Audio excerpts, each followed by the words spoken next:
Les antidépresseurs et la ménopause, c'est le sujet de cette vidéo. C'est une question qui revient tout le temps dans le groupe privé Marre de la ménopause sur Facebook. Je vous invite de faire un petit tour et si vous n'êtes pas déjà membre de ce groupe qui arrive presque 12 000 femmes membres, vous pouvez toujours y adhérer pour suivre toutes ces conversations autour de la ménopause et tout ce qu'elle nous apporte. Alors, je m'appelle Albena, donc j'ai créé Marre de la ménopause il y a maintenant un petit moment. Le groupe existe, pour tout vous dire, depuis 6 ans maintenant. Donc, c'est vraiment un groupe qui a bien vécu et qui survit. Il y a des femmes qui s'abonnent, désabonnent, etc. Mais il y a quand même toujours beaucoup. Alors, les antidépresseurs et la ménopause, c'est un sujet qui m'intéresse particulièrement puisque moi-même, j'ai pris un antidépresseur il y a quelques années quand j'étais vraiment dans un sale état. J'étais pas bien du tout. C'était juste avant la ménopause. Je pense que j'étais sans doute en préménopause parce que j'étais particulièrement émotive à ce moment-là. Et vous savez très bien que la ménopause, la préménopause exacerbe ce genre d'émotivité chez les femmes. Bon, moi à l'époque, j'ai cumulé le total, mon divorce, un burn-out au travail, mon papa qui est décédé. Donc j'avais vraiment beaucoup de choses à la fois. Et un jour, j'ai tout simplement pété les plombs, comme je disais. Ça faisait un petit moment que je me disais, ne pète pas les plombs, Bena, tiens bon, etc. Et un jour, badaboum, c'était voilà, c'était ça. Donc, suite à cette chute, j'étais vraiment dans un très mauvais état. J'ai pris conscience, vous avez conscience que vous n'êtes pas bien de toute façon. Donc j'étais voir deux psychologues. Ça ne m'a pas convaincue. Donc chaque fois c'était une séance et je ne suis pas retournée. Et une amie m'a dit, tiens, tu peux voir un psychiatre plutôt parce que le psychiatre c'est un médecin qui peut prescrire les médicaments. Et donc c'est des médicaments. Et donc c'est lui qui m'a prescrit un antidépresseur grâce auquel j'ai survécu pendant 12 ans. Au bout de 12 ans, j'ai arrêté l'antidépresseur. Je trouvais que j'allais beaucoup mieux. Et sans aucun problème, je n'avais pas des effets secondaires. Voilà, ça s'est passé bien. Normalement, il faut sortir doucement d'un antidépresseur. Moi, je l'ai fait du jour au lendemain. Ça s'est bien passé. Je pense que, voilà, je pense que les 12 ans, ça m'a suffi. Et ce qui me peine aujourd'hui énormément, c'est que quand je vois des femmes dans le groupe, notamment, qui disent qu'ils prennent des antidépresseurs depuis 20 ans. Vous savez, les Français sont des champions des antidépresseurs.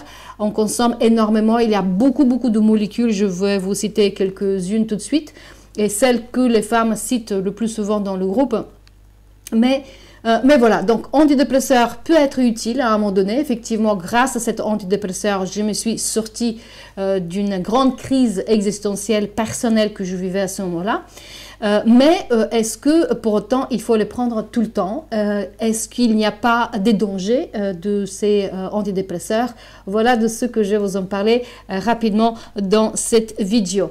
Maintenant, je disais que vous pouvez consulter un spécialiste hein, quand vous êtes psychiquement pas bien.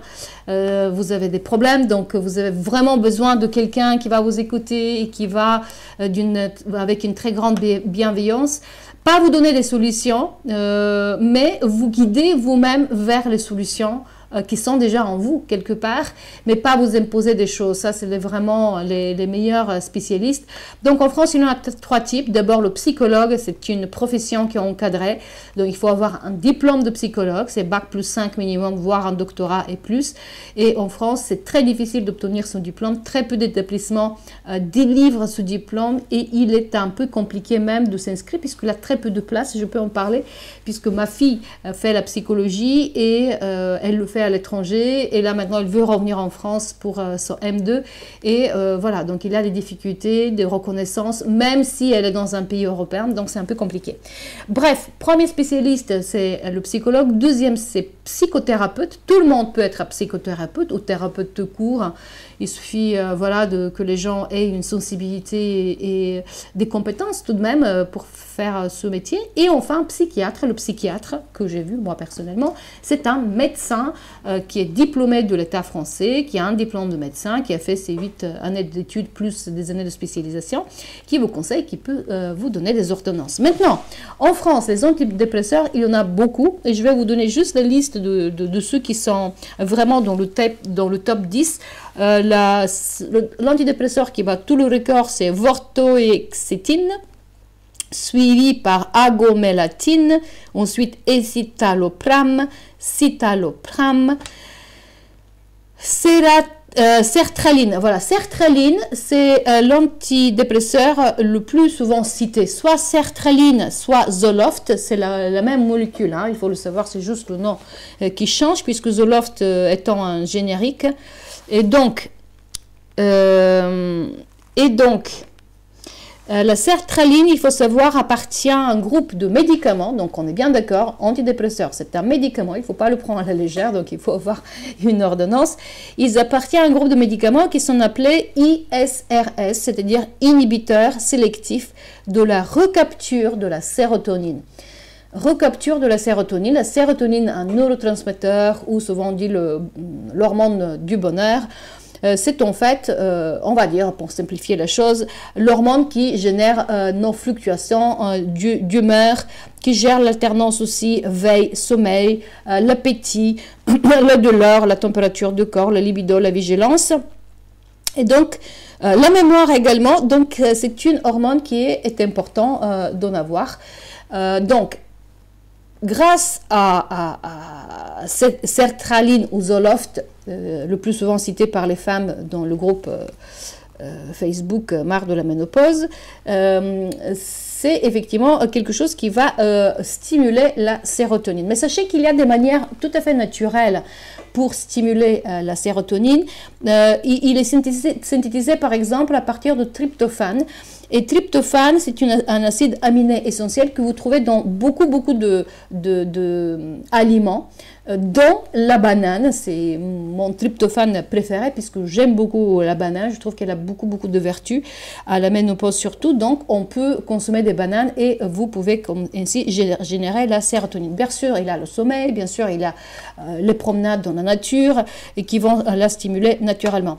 Mais j'ai trouvé un commentaire dans ce groupe que je n'arrête pas de citer, excusez-moi, c'est vrai que je regarde un petit peu et ça me donne beaucoup d'informations sur les femmes. C'est quelqu'un qui dit, contrairement à ce que certaines personnes peuvent écrire, il ne suffit pas toujours de sortir s'aérer, de se bouger pour que cela vous fasse du bien. C'est grâce au AD, antidépresseur, que je vais mieux et que les AD m'ont sauvé la vie avec une thérapie en parallèle. Bien évidemment, donc c'est un peu comme le THM si vous voulez, les AD, THM, traitement hormonal de la ménopause. Il y a des partisans de la THM et des gens qui disent il faut surtout pas prendre THM. Je prends aucun parti, j'ai fait une vidéo là-dessus aussi, je vous mettrai les liens, donc vous pouvez jeter un coup d'œil. Ce qu'il y a, c'est que la THM, c'est 5 ans. Globalement, on dit qu'il ne faut pas aller au-delà de 5 ans. Et il y a des âges où on peut la prendre, on ne peut pas la prendre tout le temps, non plus ce traitement. Tandis que les AD, les antidépresseurs, vous pouvez les prendre en permanence. Maintenant, sachez qu'à partir de 55 ans, si c'est votre cas, comme c'est le mien, il y a des études très sérieuses qui sont faites qui disent que si vous prenez des antidépresseurs, vous augmentez de 50% les risques de démence parce que c'est un médicament qui agit sur notre cerveau, encore une fois. Donc, attention à cela. Si vous voulez vivre, comme c'est mon intention, longtemps en bonne santé et en bonne beauté si c'est possible, donc il vaut mieux à ce moment-là éviter les AD ou les prendre vraiment quand vous ne pouvez plus, qu'il n'y a pas d'autre solution et que vous les prenez pendant le moment où vous remontez la pente. Mais après il faut chercher d'autres moyens par l'alimentation, bien sûr par la méditation, par le lâcher prise, par un détachement par tout ce qui nous arrive dans la vie. Et heureusement, ça c'est le bon côté de vieillissement naturel, de fait de prendre à l'âge, d'avoir de l'expérience, qu'on arrive à un moment donné justement de savoir gérer ces côtés de notre vie. Voilà, maintenant, pour avoir plus de conseils, j'envoie régulièrement, à peu près une fois par semaine, de façon hebdomadaire, donc une newsletter avec des conseils divers. Ça peut être par rapport à santé mentale, donc avec les antidépresseurs, mais ça peut être sur plein d'autres choses. Envoyez juste tout simplement un mail à hello, @marredelaménopause.com et je vous intègre dans la mailing list de Marre de la ménopause. Vous pouvez bien sûr adhérer au groupe Marre de la ménopause, faire un petit tour sur la page publique du Facebook, s'abonner, liker cette vidéo si c'est OK pour vous, et puis mettez des commentaires en bas de cette vidéo parce que ça permet aussi aux femmes qui nous suivent, à tous celles et ceux, les messieurs ne sont pas exclus bien évidemment, par ce problème de antidépresseurs qui nous arrive avec l'âge et avec tous les tracas que nous traversons. Mettez des commentaires, ça permet aussi aux autres de savoir, d'avoir un feedback par rapport à votre propre vécu. Sur ce, je vous embrasse fort, et même celles qui ont marre de la ménopause. Je vous dis à très bientôt pour une prochaine vidéo. Bye bye.